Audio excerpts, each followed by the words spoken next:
Developing news out of Jackson, Mississippi. A 29-year-old mother of four found suspending from a tree behind a vacant home in West Jackson. It took a fire department ladder truck to bring her body down, and it has left an entire community shaken.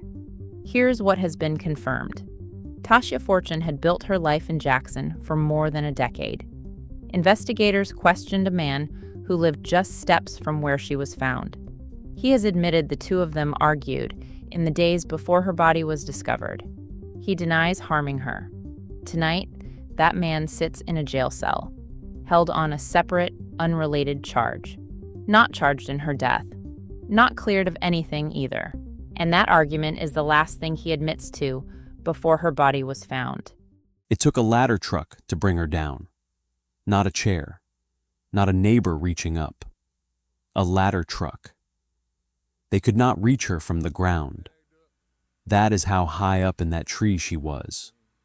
A 29-year-old woman hanging in the backyard of a house nobody lived in. Now stop and sit with that height for a second. Not the tree. The height. Picture what it takes to put a grown woman up that far off the ground. Picture the how. Picture the who. Picture how long a thing like that would take. Every version of that picture is heavy, every single one, and that's the part this whole city keeps circling back to. Not just that she was gone, but that she ended up somewhere no person could reach without a truck. And 3, maybe 4 days went by before anybody even knew to look up. If you're joining us for the first time, tell me where you're watching from tonight. Jackson, somewhere else in Mississippi, or somewhere else entirely. Because depending on where you're sitting, this story hits completely different. Let me tell you who she was. Because before Tasia Fortune was a name scrolling across the news, she was somebody's whole world. Tasia Fortune was 29 years old, a mother of 4, and Jackson, Mississippi had been her home for going on 13 years. Sit with that, because it matters. She wasn't passing through. She wasn't some stranger who wandered into town. She built a life in that city. Left Western Kentucky as a teenager, 16 years old, and made Mississippi home. More than a decade there. People knew her face. People knew her at work. She had roots in Jackson, and they ran deep. Her family, though, stayed spread out. A whole side of them still up in Kentucky. And that's exactly where Tasia went in the last stretch of July. Back to see her people. A family reunion. Her mother's name is Christy Spivey. And when Christy talks about seeing her daughter at that reunion, you need to hear this part real clear. She said Tasia looked good. Better than she'd seen her in a long time. This was not a mother describing a woman who was coming apart. This was a mother describing a daughter who finally seemed like she was in a good place. So, hold that picture. A mother watching her grown child laugh with family, thinking to herself, she's all right now, she's good. Then Tasia got in her car and drove back to Jackson, back to her own life, her own home. A few days later, she was gone. August 3rd, a Monday night. Somewhere around 9 o'clock, the calls started coming into the Jackson Police Department. Neighbors, over on the 500 block of a street called Road of Remembrance, on the west side of the city. And what they were calling about was a woman behind a vacant house, up in a tree. Officers came out, they confirmed it. And that first night, all the department put out was one short line. They had found the body of an unidentified black woman. That was all. No name. They didn't have one yet. Just that a woman was dead behind an empty house, and investigators were working to understand what happened. For 3 days, that's all anybody had to go on. A woman with no name, behind a house nobody lived in. Then, later that same week, Thursday came, and with it, finally, a name. The Hinds County coroner identified her. Tasia Fortune, 29 years old. But that name came carrying something else, a detail the coroner's office gave up almost in passing, and it hit like a weight dropped on the floor. They believed she had been up in that tree 3, maybe 4 days before anyone found her. Do the math with me on that. If that estimate holds, it means she likely died around the Thursday or Friday of the week before, right after she got back from Kentucky, and her body wasn't discovered until that Monday night. In a neighborhood full of living, breathing people, Tasia Fortune was right there, and nobody knew. Now hold that next to the other thing, the height. I told you, at the very top, it took a ladder truck to bring her down.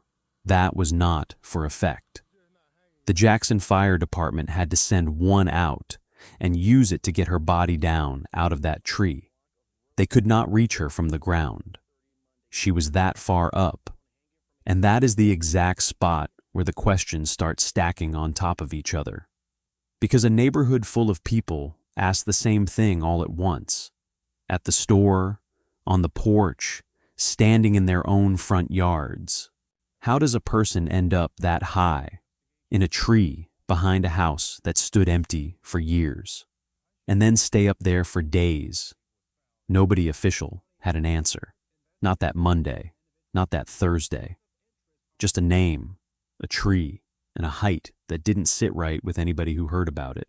And this is the point where the whole story starts to pull in 2 different directions at once.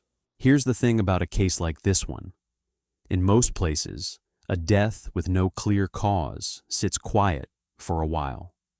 Investigators do their work, the public waits, and the story stays small until somebody official has something real to say.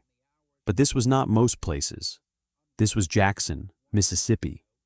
And a young black woman found hanging from a tree does not sit quiet here.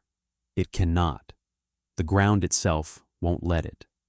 So while the coroner's office waited on the state medical examiner to determine what actually happened, the city around this case refused to wait with them. And you have to start with the neighborhood, because that's where the fear lived first. This block on Road of Remembrance, this was a quiet street. Older folks mostly. The kind of place where people knew each other's faces, and nothing much ever happened. And now there was a woman found dead in a tree behind one of their empty houses. You can imagine what that did to the people who lived there. One woman close by said it broke her heart. She said God didn't put us here to be treated that way. A man on the same block said the whole neighborhood was shook. He said they'd never had a problem like this. Not here, not on this street. And now some of his neighbors were sitting with a question they never thought they'd have to ask themselves. Whether they should even stay. Whether a place they'd called home for years was still safe to close their eyes in at night. That's the mood this case was born into. Not calm, not patient, scared, and getting louder by the day. And one voice rose up over all the rest. Ward 3, Councilman Kenneth Stokes. He looked at that tree, at the height, at the ladder truck it took to bring her down, and he did not soften a single word. That means she was high in the air. What kind of inhumane person would hang somebody in that manner? Now catch what he did right there. He didn't ask if somebody put her up there. He asked what kind of person did.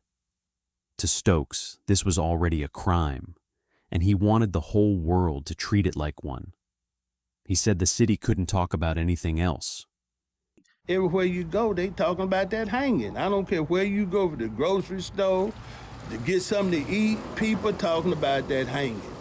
He said he wanted to sit down with the fire chief because it was the fire department that had to roll that ladder truck out, and he wanted to understand exactly how high up she'd been, exactly what it took to get her down.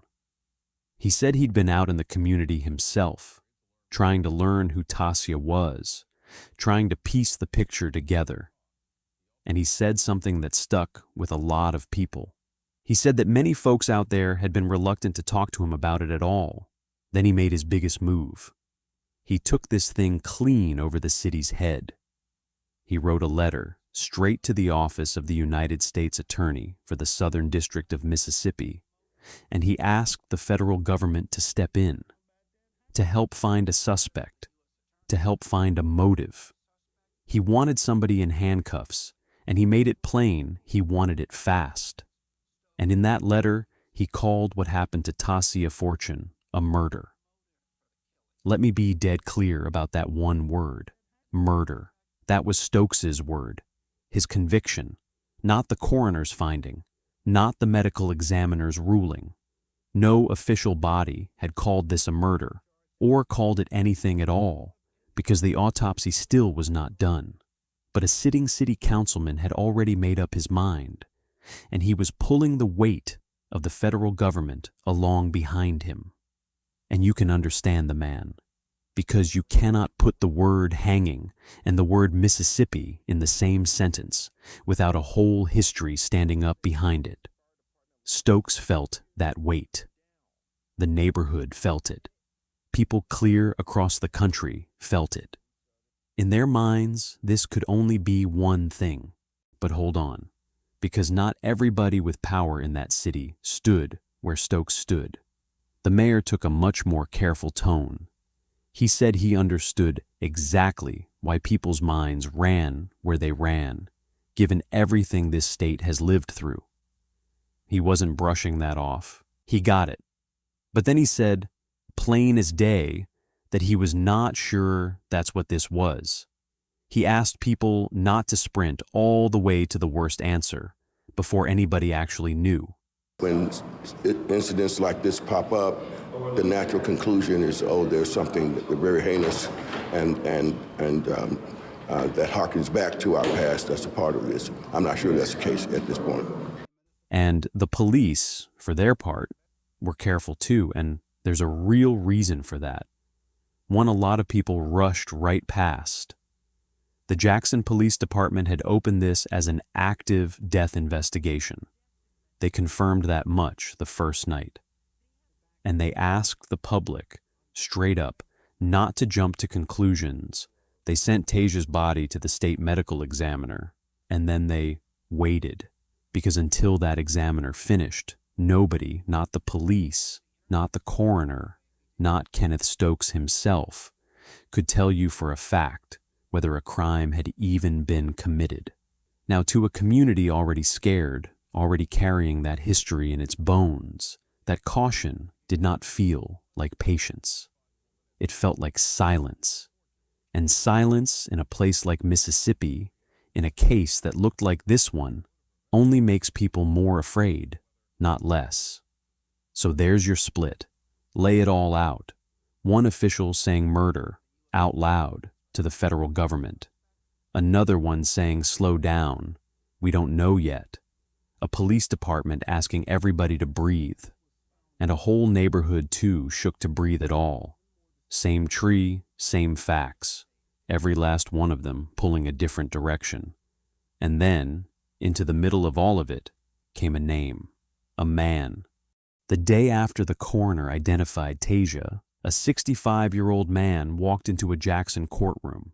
His name is Terence Anderson, and what he was charged with that day had nothing to do with Tasia Fortune. Not directly. He was charged with being a felon in possession of a firearm. A gun charge. That was it. But here is why his name lives in this story at all. Terence Anderson lived on the same block where Tasia's body was found. That same 500 block of Road of Remembrance. Steps away. And he was not a stranger to her. According to ABC News, police had questioned the father of one of Tasia's children about her death. Now, the department wouldn't confirm the details out loud, but court records placed Terence Anderson, this same man, on this same block, on this same gun charge, right in the middle of that reporting. So, sit with what that means for a second. The man they pulled in and questioned wasn't just some name off a list, some neighbor who happened to live nearby. He was tied to her through a child, and detectives had already sat him down and asked him about the days around her death. He told them something. He admitted that he and Tasia had argued. 2 days before her body was found, the two of them had a heated argument. That much he owned up to, but he denied the rest of it. He said he did not harm her. Flat out, no hesitation. He sits in the Hinds County Detention Center on a $250,000 bond, and that bond is for the gun, nothing more. What we have is a man who lived close by, who was tied to her through a child, who admitted to an argument, and who told police he never put a hand on her. That is a thread the investigators are pulling on. It is not a conclusion, and I am not about to hand you one where one does not exist. So that is where this whole thing sat. And in the middle of all that noise, a young mother still gone, with the one thing that could start to settle any of it still unfinished, still sitting on a medical examiner's desk. To understand why this case would not let Jackson rest, you have to understand what came before it, because Tasia Fortune was not the first.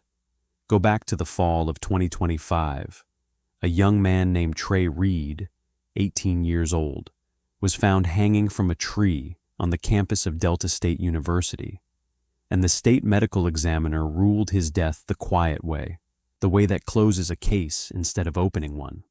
But his family never accepted it.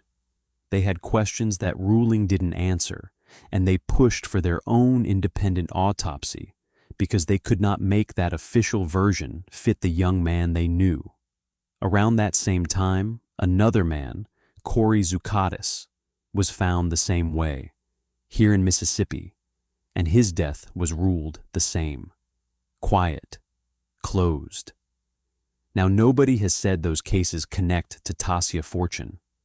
There is no evidence tying one to the next, but you see the shape of it. 3 times in less than a year, this state was handed a body in a tree. And each time, a family was left staring at an answer they did not believe. And that's before you even get to the deeper history. Hangings in the world of Mississippi, when you think of Emmett Till and others, it's a bad word. So surely somebody should say something. So when the people of Jackson looked at that tree, they weren't only seeing Tasia, they were seeing every name that came before her, and you cannot blame them for that. History earned that fear. Honest. But here's the part so many people shouting about this case online refused to hear. The one person with the most right to be angry, the most right to point a finger, would not do it. Christy Spivey, Tasia's mother. She is certain something was done to her daughter, and she will tell you exactly why. She says Tasia was afraid of heights, terrified of them, and a woman found that far up in a tree, higher than a person could reach without a truck, does not square with the child she raised. To Christy, that height isn't a clue, it's proof. Proof that her daughter did not end up in that tree on her own. So you would think this mother would be leading the loudest charge, out front, calling it a lynching, naming the history, pointing straight at the state's ugly past. But she wasn't. And this is the part I really need you to sit with.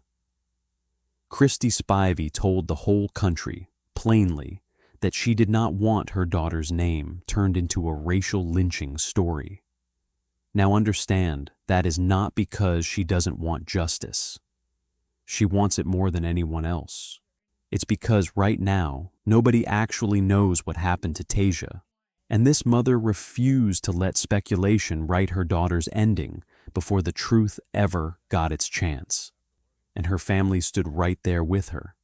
They started a fund just to lay Tasia to rest, and they described her the way the people who actually knew her did. Strong-minded, big-hearted, vibrant, not a symbol, not a hashtag, a person, a mother of 4 who was somebody's whole entire world. And when folks wanted to aim all that pain at the man down the block, the family held the line there too. They said it themselves. No one's trying to blame him or anything like that. We just want answers. We're going to press this as far as we can press it until she gets justice. So here we are. The autopsy, still not final. The manner of death, still not ruled. Terence Anderson still sitting on that gun charge, tied to Tasia by nothing more than a block and an argument he admitted to. The federal government still weighing whether to step in at all, and a mother still waiting on a single piece of paper that might tell her whether her worst fear is the truth. 2 roads, same tree, and right now, not one person on this earth can tell you for certain which one is real. But somebody knows something. In a neighborhood that full, on a street that quiet, somebody always does. The only question left is whether they say it out loud before Tasia Fortune becomes just another name we speak for a little while and then let go of. We're going to stay on this one.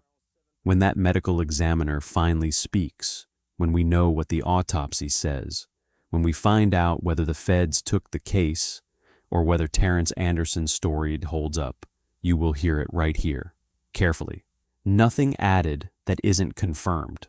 If you want it like that, without the noise, without somebody selling you a conclusion nobody has earned yet, then subscribe and tap that bell so you get it straight from us the second it breaks. And before you go, tell me something down in the comments. Out of everything in this case, what sits heaviest with you? The height and what it takes to put a person up there. The 3-4 days nobody saw her, or a mother who could have picked the easy villain and chose the truth instead. Pick one. Drop it below. I read them. And what y'all drop shapes which case we pick up next. If you made it this far with me, tell me where you are tuning in from tonight. This has been Hidden Case Detective. We do not let these cases die.